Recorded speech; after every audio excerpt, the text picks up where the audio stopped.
Los años. Me parece verlo todavía, su rostro marcado a fuego, en el horizonte, un muchacho hermoso y valiente, un poeta latinoamericano, un perdedor nada preocupado por el dinero, un hijo de las clases medias, un lector de Rimbaud y de Oquendo de Amat, un lector de Cardenal y de Nicanor Parra, un lector de Enrique Lin, un tipo que se enamora locamente y que al cabo de 2 años está solo, pero piensa que no puede ser, que es imposible no acabar reuniéndose, otra vez con ella. Un vagabundo, un pasaporte arrugado y manoseado, y un sueño que atraviesa puestos fronterizos, hundido en el légamo de su propia pesadilla. Un trabajador de temporada, un santo selvático, un poeta latinoamericano lejos de los poetas latinoamericanos. Un tipo que folla y ama y vive aventuras agradables, y desagradables cada vez más lejos del punto de partida. Un cuerpo azotado por el viento, un cuento o una historia que casi todos han olvidado. Un tipo obstinado, probablemente de sangre india, criolla y gallega. Una estatua que a veces sueña con volver a encontrar el amor en una hora inesperada y terrible. Un lector de poesía, un extranjero en Europa, un hombre que pierde el pelo y los dientes, pero no el valor, como si el valor valiera algo, como si el valor fuera a devolverle aquellos lejanos días de México, la juventud perdida y el amor. Bueno, dijo, pongamos que acepto perder México y la juventud, pero jamás el amor. Un tipo con una extraña predisposición a sobrevivir. Un poeta latinoamericano que al llegar la noche se echa en su jergón y sueña. Un sueño maravilloso que atraviesa países y años. Un sueño maravilloso que atraviesa enfermedades y ausencias. Supongo que me parezco a él. Y supongo que en actitud me cuidó mucho. Toda mi infancia era muy protector conmigo. No salía, pero pocas veces. Ya estaba encima siempre. Y supongo que lo he heredado. Hago lo mismo con mi hermana. Me cuesta mucho que vaya a casa de los amigos tan pequeñas. Es una cosa seguro que he heredado suya. Lautaro, nuestra familiaridad. Llegará el día en que no hagamos tantas cosas como ahora hacemos juntos. Dormir abrazados, cagar el uno al lado del otro sin vergüenza alguna, jugar con la comida a lo largo del pasillo de nuestra casa en la calle Aurora. Este pasillo débilmente iluminado, que sin duda conduce al infinito. Lautaro, nuestras pesadillas. A veces te despiertas gritando y te abrazas a tu madre, o a mí con la fuerza y la lucidez que solo un niño menor de 2 años puede tener. A veces mis sueños están llenos de gritos en la ciudad fantasma, y los rostros perdidos me hacen preguntas que jamás sabré contestar. Tú te despiertas y sales corriendo de la habitación, y tus pies descalzos resuenan en la larga noche de invierno de Europa. Yo regreso a los lugares del crimen, sitios duros y brillantes, tanto que al despertar me parece mentira que aún esté vivo. ¿Qué cosas le divierten? Ver jugar a mi hija Alexandra, desayunar en un bar al lado del mar y comerme un croissant leyendo el periódico. La literatura de Borges, la literatura de Bioy, la literatura de Bustos Domecq, hacer el amor. Hay libros que inspiran miedo, miedo de verdad. Más que libros parecen bombas de relojería o animales falsamente disecados dispuestos a saltarte al cuello cuando te descuides. Esta experiencia yo solo la he tenido en 2 ocasiones. La primera fue hace mucho tiempo, en 1977 o 1978. Leía entonces una novela breve en una de cuyas páginas se advertía al lector que a partir de ese momento podía morirse. Es decir, que se podía morir literalmente, caerse al suelo y no levantarse. La novela era La asesina ilustrada, de Enrique Vila-Matas, y que yo sepa, ninguno de sus lectores se murió, aunque muchos salimos transformados después de su lectura, con la certeza de que algo había cambiado para siempre en nuestra relación con la literatura. La asesina ilustrada, junto con Los dominios del lobo, la primera novela de Javier Marías, marca el punto de salida de nuestra generación. ¿Cómo ves, Carolina, el hecho de que perteneciera a Blanes, perteneciera a Gerona, Cataluña, España, a México, a Chile, es decir, esas llamadas geografías íntimas de Roberto, cómo se complementaban en él, ¿de dónde crees que era? Roberto yo creo que era latinoamericano, él se sentía latinoamericano. Además, él llegó a España en una época donde llegaron muchos latinoamericanos, la primera inmigración latinoamericana que coinciden con el boom de la bisutería. Él se sentía latinoamericano y se sentía vinculado allí donde residía. Él vivía en Blanes y se sentía de Blanes. México es su juventud, sin lugar a dudas, y bueno, lo ha dicho mucha gente, pero yo creo que es real. Chile es su infancia, es ese país donde tiene los recuerdos, hay poemas donde él lo habla. Cuando habla de su padre en Chile. Y México básicamente es su juventud, es el sueño, donde él quizás ya de antes quisiera ser escritor, pero donde tomó la decisión fue en México.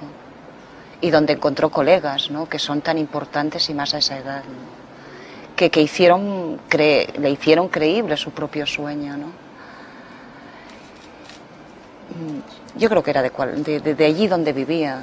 En la última entrevista él habla, ¿no?, de que en realidad su patria son sus hijos. Pero en realidad creo que lo que dice es que allí donde estás, donde vives, es donde te has de implicar con la realidad que te rodea, ¿no? Cuando nos conocimos, una de las cosas que también me sorprendió es porque resulta que a mí me descubría, había leído a gente de aquí, ¿sabes? Llevaba 2 años, cuando nos conocimos, que podía llevar 1 año y medio, 2 años en Cataluña, en Barcelona, ¿no? Y me hablaba de autores, bueno, de autores, Guerau de Liost, y Que realmente es un escritor que no está afincado a una literatura nacional, que es un concepto, por otra parte, del siglo XIX, bastante atrofiado y que todavía dura, pero que no, sí, que Roberto, aunque solo sea por las diferentes residencias que tuvo en la tierra, pues pertenece a muchos lugares, y también por lecturas, sí, es decir, sí, que no le pudo interesar la tradición literaria chilena, la poética sí, pero evidentemente no se dedicó solo a esta, ¿no? Recuerdo que conocí a A.G. Porta en 1978, en las oficinas de una editorial marginal de Barcelona, que solo publicaba poesía y que resignadamente se llamaba La Cloaca. No era un buen principio, pero para nosotros, que entonces escribíamos poesía y éramos los campeones de los futbolines del Distrito V de Barcelona, era un principio al menos prometedor. Nunca olvidaré que en épocas en que yo no tenía ni un duro, mi amigo aparecía por mi casa de la calle Tallers con yogures y cigarrillos, regalos razonables y prácticos. Luego fueron pasando los años. Yo me marché a Girona y luego a Blanes, y A.G. Porta permaneció en Barcelona. La primera novela que yo publiqué, sin embargo, es la primera novela que él publicó, por la sencilla razón de que la escribimos a 2 manos. Su título, Consejos de un discípulo de Morrison a un fanático de Joyce. En Roberto, a mí me alucina de que desde pequeñito tuviera claro que quería ser escritor. Porque claro, yo cuando aquí pienso, sí, yo cuando hacía novillos era para irme a los futbolines, pero para irme a una librería a leer, yo no hago novillos para ir a la librería a leer, ¿no? Entonces, bueno, pues claro, cuando él te contaba esto, pues yo creo que él ya tenía, en aquel momento ya tenía una vocación, ¿no?, que luego fue llevando, pero claro, con un modelo de vida espartano, modelo de vida de que era o eso o era nada. Eso es lanzarse Entonces también esta fórmula de o todo o nada o así, probablemente acaba trayendo también un lenguaje interesante. Roberto creo que sí, que desde niño quería ser escritor. Y cómo lo defendió, evidentemente era algo que quería hacer y que no... Digo lo que él también decía, yo no querría que un hijo mío fuera escritor. Me parece una profesión muy dura, un arte muy duro, va más allá, ¿no? Pero cuando la decisión es tan visceral... Significa aislarse, es un señor sentado en una mesa durante horas solo, comentando el mundo. Claro, por lo tanto se aparta un poco del mundo. Sí, para comentarlo, ¿no? En lugar de estar ahí. En ese sentido es un poco raro la decisión de escribir. Eso sí. ¿Tienes la necesidad de Sí. estar ahí metido o no? O a lo mejor es como podrías estar trabajando en un banco, ¿no? Y tanto da, ¿no? Entonces, pero si tanto da, entonces ya no, es otro problema, ¿no? Pero si es la necesidad que tienes dentro y que no puedes, a veces, me acuerdo una vez me llamó y me dijo, estoy harto, estaba escribiendo Los Detectives, estoy harto de esta novela. Dice, recuérdame si alguna vez quiero escribir otra novela de 500 páginas, recuérdame que estoy loco y que no tengo que hacerlo de ninguna manera, ¿no? Y dice, voy a quemarlo. Y digo, ¿qué dices, loco? Ahora subo, ¿no? Y cogí el coche y me subí desde Barcelona. Esto parece un juego, ¿no? Aquí a hablar. Y cuando llego, me los encuentro a los dos tan ricamente. Digo, vamos a cenar, no sé qué. Digo, bueno, ¿qué pasa? No pasaba nada, ¿no? Con Rodrigo Fresán me une una amistad que se cimenta no solo en la simpatía, que por mi parte está llena de cariño, sino también en nuestras inacabables conversaciones, que a menudo se convierten en discusiones sobre los temas más peregrinos, algo que no siempre podemos hacer en Barcelona, pues yo vivo en la Costa Brava, ni siquiera en la Costa Brava, más concretamente en la sala de mi casa de Blanes, pues él vive en Barcelona. Y pese a que ambos viajamos bastante, él más que yo, ninguno de los dos tiene automóvil ni sabe conducir, y el tiempo nos está volviendo sedentarios. Me río mucho cuando hablo con Fresán. Raras veces hablamos de la muerte.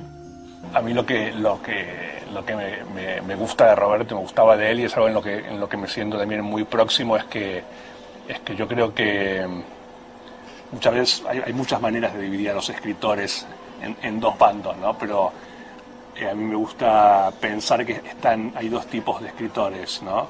Los lectores que escriben y los escritores que leen. Y a mí me parece que en ese sentido Bolaño era un lector que escribe, ¿no? Una persona que tenía siempre y llevaba toda su biblioteca y sus lecturas al hombro. En ese sentido también me parece que de ahí también el efecto movilizador para muchos jóvenes de sus libros, y lo que más me han dicho de escritores jóvenes o jóvenes que quieren ser escritores es que leer a Bolaño les da ganas de escribir. Me parece que esa es la posteridad, realmente, me parece. Esta es la única estantería de toda la biblioteca de Roberto que en el traslado de piso he mantenido un poco tal como él la dejó. Se la hizo hacer él al carpintero, y tenía los autores que él más leía y releía y que más quería. Está todo Nicanor Parra, aunque está desordenado. Está Huidobro, está, aunque sorprenda, está Neruda, está Octavio Paz, están Enrique Lin, está un poco todos los poetas que él releía. La biblioteca está completamente desordenada porque no la he ordenado después del traslado. Lo que intenté es ponerlos bien para que estuvieran protegidos, y ahora les explicaba que es una pena que no lo haga, porque Roberto adoraba su biblioteca, la tenía muy, muy ordenada, dedicaba mucho tiempo a poner los libros y a sus autores tal como a él le gustaban, y bueno, explicaba que le gustaba tocar los libros, los sacaba, los tocaba, los abría, ojeaba, los volvía a dejar. Era capaz de mover 2 o 3 estanterías por colocar el libro que había salido en el lugar que él creía. Ordenaba los autores por afinidades personales. Tenía Borges, Marías, Vilamatas. Además de por lenguas y por autores, los agrupaba por afinidades, y ponía los que le caían bien en un lado junto con los que más le gustaban. Biblioteca. Libros que compro entre las extrañas lluvias y el calor de 1992, y que he leído o que nunca leeré. Libros para que lea mi hijo. La biblioteca de Lautaro, que deberá resistir otras lluvias y otros calores infernales. Así pues, la consigna es esta: resistid, queridos libros, atravesad los días como los caballeros medievales, y cuidad a mi hijo en los años venideros. Le gustaban cosas que a primera vista a mí me parecían malísimas. Pensaba, pero ¿cómo le puede interesar esto? Pero luego me quedó grabado una cosa que me dijo, que participó de jurado en un concurso literario, que estuve de jurado, y me dijo que lo mejor eran las obras de autores que no habían escrito nunca y que no sabían escribir. Pero sin embargo tenían cosas que contar muy interesantes, mientras que los escritores más profesionales tenían muy poco que contar. Y eso nunca lo había oído y me hizo reflexionar, porque es cierto que mucha gente tiene una historia que contar, la suya propia, la de su vida, y el problema está en que literariamente no la saben, técnicamente no la saben escribir. Resolver, sí. Pero claro, eso hacía que él encontrara precisamente en obras muy malas cosas profundísimamente interesantes, porque que todas servían por otro lado, ¿no? Y en este sentido era una lección de lectura, que de hecho pues me identifico con él en esto, porque yo sé que de cualquier libro siempre va a haber algo que me pueda interesar, por muy malo que sea, salvo si ya nos situamos en terrenos tipo Isabel Allende o Pablo Coelho, que yo creo que ya no puedo, que ahí no puedo encontrar nada porque ya me niego a leerlos, ¿no? Casi. Pero en cualquier libro de alguien, un escritor anónimo que está empezando, es decir, creo que ahí, tarde o temprano, voy a dar con algo que me va incluso a interesar para mí mismo, es decir, para mi propia escritura. Esto que has comentado es muy interesante, porque Roberto, si algo tenía era su capacidad de entusiasmo, se entusiasmaba por todo, pero esto que has dicho de las obras que él te dijo, lo aplicaba mucho a las personas, era un hombre que escuchaba mucho y profundizaba mucho en las relaciones, de una manera como muy abismal, ¿no? Conocía a alguien, le interesaba la historia y preguntaba, era una persona que muy conversador, y cuando conocía toda la historia, él tenía la historia como entonces como que se quedaba tranquilo, ¿no? Era, sí, yo diría que... era un entusiasmo y la historia, ¿no? Y esto que has explicado es bonito, porque igual también lo sacaba de los libros, pero de las personas también. No dilapidaba a las relaciones como hacía yo, es decir, que pasaba por todos los sitios sin frenar.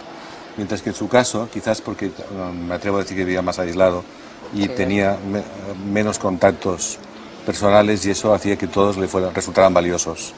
Cosa que en estos momentos me sucede a mí, que tengo una propensión también a salir menos al exterior. Y por lo tanto cualquier contacto actualmente para mí tiene un valor que antes no tenía. Y sí que tienes razón, que muchos años estuvo toda una vida como muy aislada. Y entonces las personas que le interesaban, pues a mí me sorprendía, ¿no? Puede pues estar horas conversando con un pescador, con un camarero, es la gente con la que se cruzaba cotidianamente, ¿no?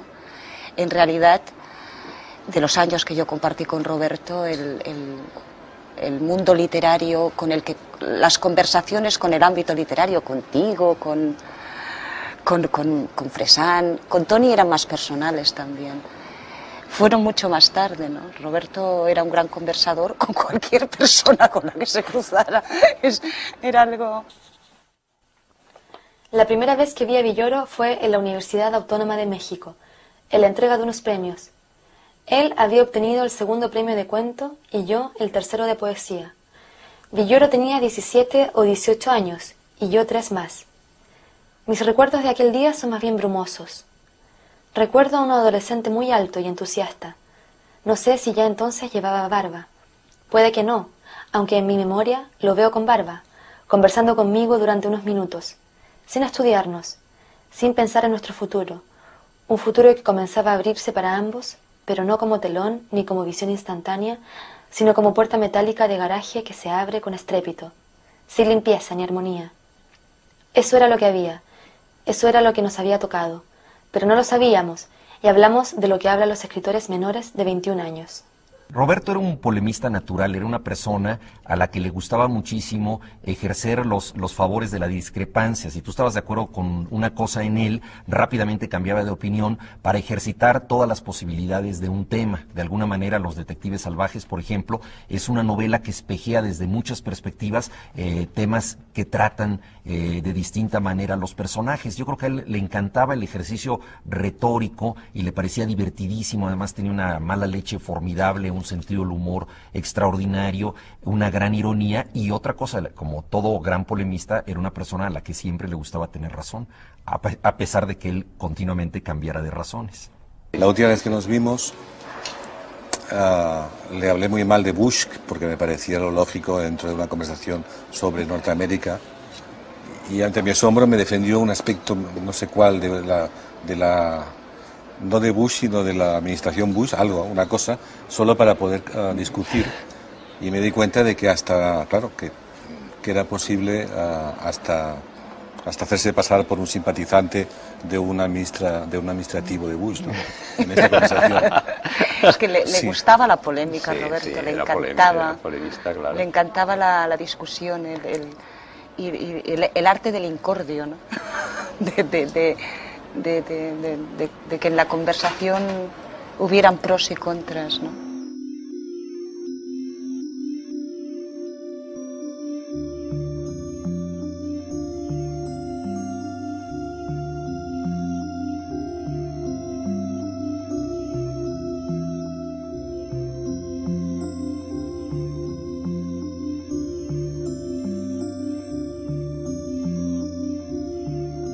Mira, una novela en donde lo único que solo se sostiene por el argumento, ¿sí? Por un argumento y por la forma lineal de contar un argumento, o no lineal, simplemente un argumento que se sostiene en una forma más o menos archiconocida, pero no archiconocida en este siglo, sino en el XIX. Esa novela se acabó. Se va a seguir haciendo ese tipo de novelas y se va a seguir haciendo durante muchísimos años. Pero esa novela ya está acabada, y no está acabada ahora porque yo lo diga, está acabada desde hace muchísimos años, ¿sí? Después de Sobre héroes y tumbas, no se puede escribir en español una novela así. Después de La invención de Morel, no se puede escribir una novela así, en donde lo que aguanta la novela es el argumento, ¿sí? En donde no hay estructura, en donde no hay juego, en donde no hay cruce de voces. Pero en el caso particular de Roberto me parece que no hay unos límites muy claros entre su poesía y su prosa, o viceversa, ¿no? A mí lo que me gusta y me apasiona de la poesía de Roberto es que es muy narrativa. Probablemente la gran diferencia y la gran importancia de la poesía de Bolaño resida, digo, considerando a su poesía completa, a este libro La Universidad Desconocida, resida que tal vez es el material más autobiográfico, o más criptoautobiográfico, o más autobiográfico en código, ¿no? Que sería el lugar donde están un poco manifestadas en versos o en frases desflecadas su ars poética, narrativa, su forma de entender la vida, sus trucos incluso, ¿no? Me parece que lo interesante de la poesía de Bolaño, vuelvo a decir poesía entre comillas, me parece que era el sitio donde él experimentaba ciertas cosas que después llevaba a la prosa, ¿no? En ese sentido, para mí, es la obra de Bolaño, y esto es una cosa que a mí también me agrada mucho y que es una constante en los escritores que más admiro.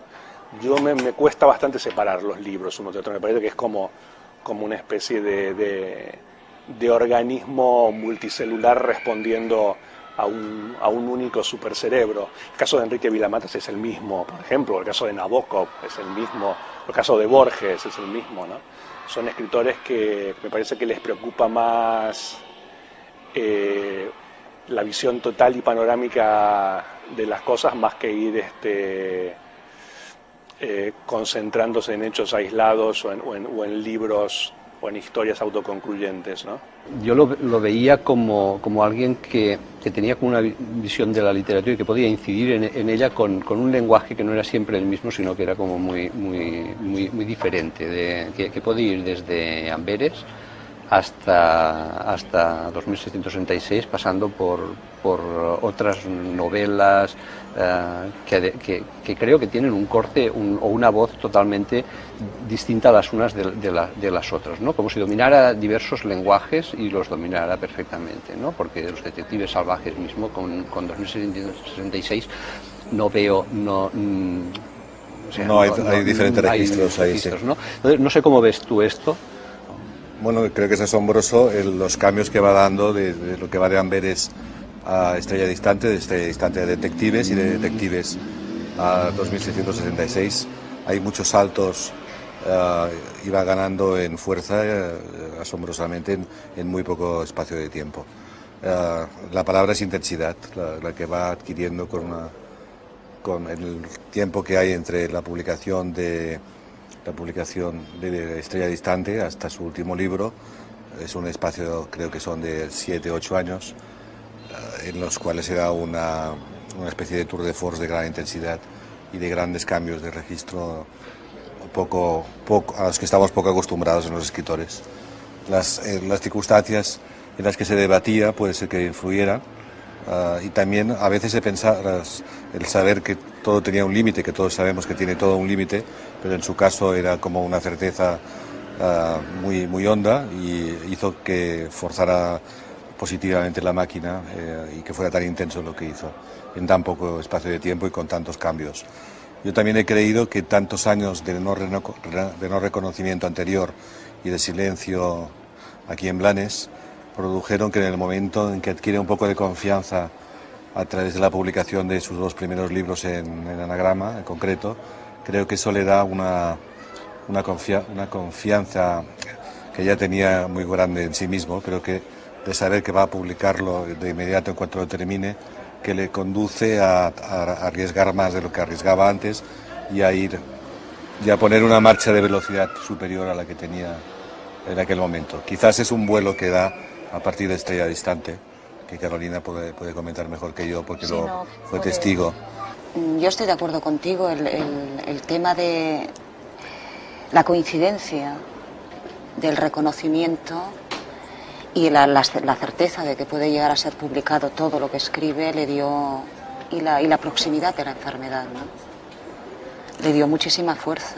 A partir de ese momento, Pancho y el taxista se pusieron a discutir de religión y de política, y yo aproveché para contemplar el paisaje que se sucedía monótono en la ventanilla, las fachadas de la Juárez y de la Roma Norte, y también me puse a pensar en María y en lo que me separaba de ella, que no era la clase social, sino más bien la acumulación de experiencia, y me puse a pensar en Rosario y en nuestro cuarto de vecindad, y en las noches maravillosas que había vivido allí, pero que sin embargo yo estaba dispuesto a cambiar por un ratito con María, con una palabra de María, por una sonrisa de María.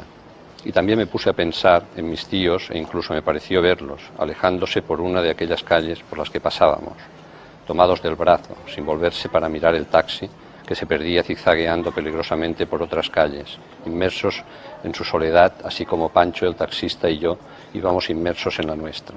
Y entonces me di cuenta que algo había fallado en los últimos días, algo había fallado en mi relación con los nuevos poetas de México o con las nuevas mujeres de mi vida, pero por más vueltas que le di no hallé el fallo. El abismo que si miraba por encima de mi hombro se abría detrás de mí, un abismo que por otra parte no me atemorizaba, un abismo carente de monstruos, aunque no de oscuridad, de silencio y de vacío, 3 extremos que me hacían daño, un daño menor, es cierto, un cosquilleo en la boca del estómago, pero que por momentos se parecía al miedo.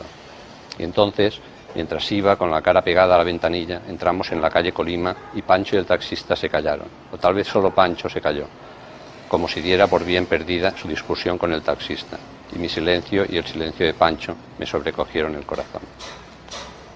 Yo creo que La trascendencia de los detectives salvajes, bueno, primero y principal es una gran novela.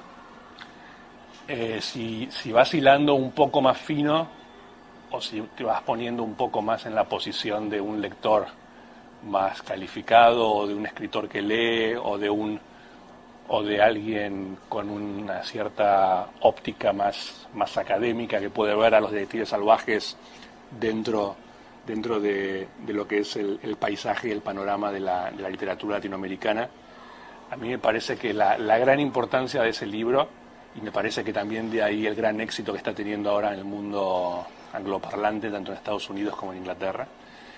Me parece que la gran proeza de la novela y al mismo tiempo también la enorme astucia de Roberto está en manipular, reordenar, resignificar y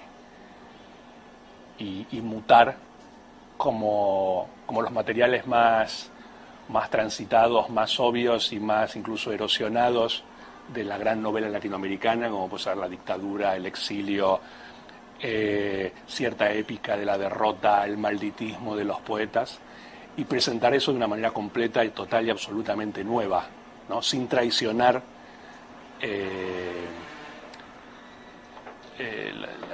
la escenografía habitual de lo que se supone de ser una gran novela latinoamericana. En el sentido de me parece que Los Detectives Salvajes o 2666, digamos, tienen la misma rareza respetuosa que de repente tuvo en su momento 2001 Odisea del Espacio de Stanley Kubrick, en el sentido de que es una película de ciencia ficción, respeta todas las variables bastante conocidas del género, como, no sé, la súbita aparición de una inteligencia extraterrestre, una máquina que enloquece, problemas tecno de astronautas, pero todo eso está contado de una manera completamente original y nueva.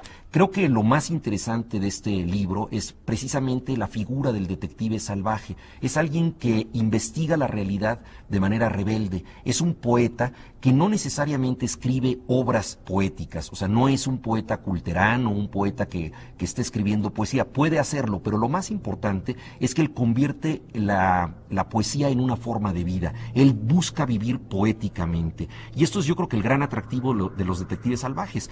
Una obra donde la poesía es una forma de la acción, es lo que hacen los personajes, de ahí el atractivo que ha tenido.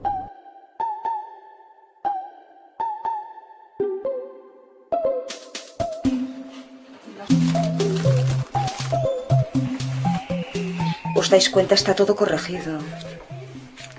Y por la letra sé que esto es una época y esto en negro es otra época. Por lo tanto, Roberto tuvo la lucidez de revisar todo lo que dejaba. Y eso a mí personalmente me sorprendió mucho, pero mucho. No sé si lo veis. Y me lo encontré en todos los cuadernos, en todos sus cuadernos, por muy antiguos que sean,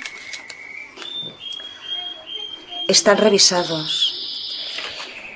Lo que hay las teorías de los críticos, ¿no? Evidentemente toda la obra que escribió con posterioridad, su embrión es muy anterior.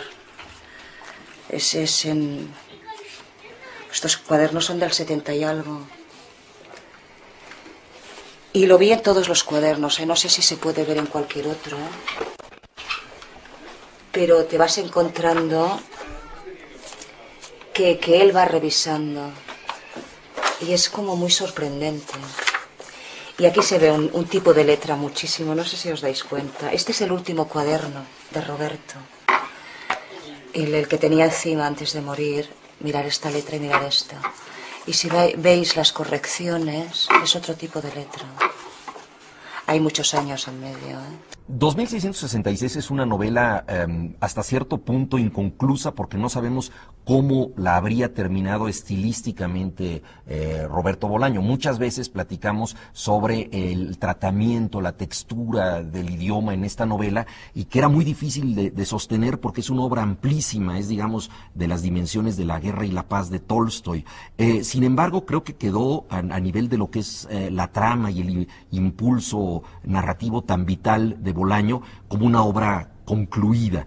Posiblemente los cambios habrían sido más bien de maquillaje, atmosféricos, pero la trama esencial es la que él quería escribir y la que él terminó justamente con esa palabra México. Es interesantísimo ver cómo él supo captar en los 5 libros de la novela realidades totalmente distintas. Es una novela que ocurre parcialmente en la Segunda Guerra Mundial, en el frente ruso, que ocurre en las calles violentas de Estados Unidos, que ocurre en el México de los crímenes de Ciudad Juárez, para lo cual se documentó muchísimo con la ayuda de Sergio González Rodríguez, el autor de Huesos en el Desierto, a quien precisamente convirtió en uno de los investigadores de la trama. Una novela de muchos escenarios, es una novela de migraciones. Yo creo que es una de las primeras novelas que dan cuenta de la realidad global del siglo XXI. En ese sentido es una novela total, no solamente por los muchísimos temas que quiere abarcar, sino por la sensación de estar trabajando en muchos lugares al mismo tiempo, ¿no? En ese sentido yo creo que una de las primeras grandes sagas de la literatura global. El poema que va a leer Enrique es un poema inédito que lo encontramos en uno de los cuadernos que tenía sobre la mesa, lo cual da la certeza de que es un poema escrito en los últimos meses de Roberto. Poema para EVM. ¿Qué lugar es ese al que nos llevarán nuestras palabras, las bellas durmientes, por caminos a menudo distintos? ¿Qué eriazo? ¿Qué infierno? ¿Qué nos espera allí, Enrique, en esa blancura en la que nos reuniremos finalmente? ¿Qué aullidos? ¿Qué silencio? ¿Qué permutaciones nos aguardarán cuando hayamos atravesado todo lo que hay que atravesar? Cuando nos hayamos despojado de todo. ¿Qué olvidos? ¿Qué? En algún lugar infinito se esconden, en un tiempo que nos es ajeno y que ni siquiera nos molestamos en mensurar. Allí donde tiene una casa nuestro terror de alquiler. Me hubiera gustado ser detective de homicidios, mucho más que ser escritor. De eso estoy absolutamente seguro. Un tira de homicidios, alguien que puede volver solo, de noche, a la escena del crimen y no asustarse de los fantasmas. Tal vez entonces sí que me hubiera vuelto loco, pero eso, siendo policía, se soluciona con un tiro en la boca. Yo no sé qué pensaría Roberto de la forma y los contornos que está adoptando su posteridad. Yo creo que en lo que a mí respecta no hay nada malo que pensar, en el sentido que me parece que es una figura sustentada y sostenida por su obra, ¿no? Los que prefieren una especie de cierto costado punk de él, digamos, extraliterario, a partir de ciertas declaraciones, qué sé yo, me parece un poco pobre y un poco simple que se queden nada más que con eso, pero me parece que el enorme grueso o la mayoría porcentual de la gente que admira a Bolaño lo admira por lo que escribió, ya que pues, me parece que entonces es un objetivo cumplido en ese sentido. También ya lo admiraban antes de que muriera, ¿no? Es cierto que también la muerte y la muerte prematura produce cierto, o sea, tiñe todo de un cierto barniz romántico, ¿no? Pero bueno, qué sé yo creo que de todas maneras haber podido elegir, yo creo que no creo que a Roberto le interesara el ejemplo de Jim Morrison, creo que le gustaría más ser Bob Dylan, ¿no?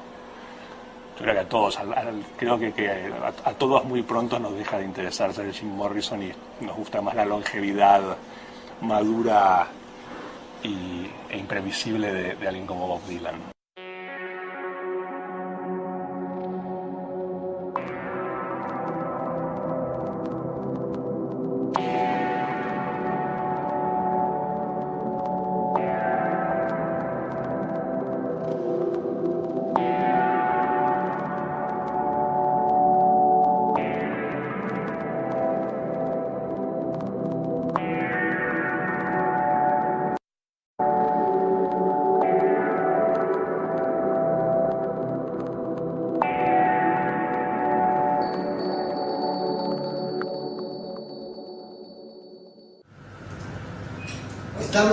¿Estamos grabando?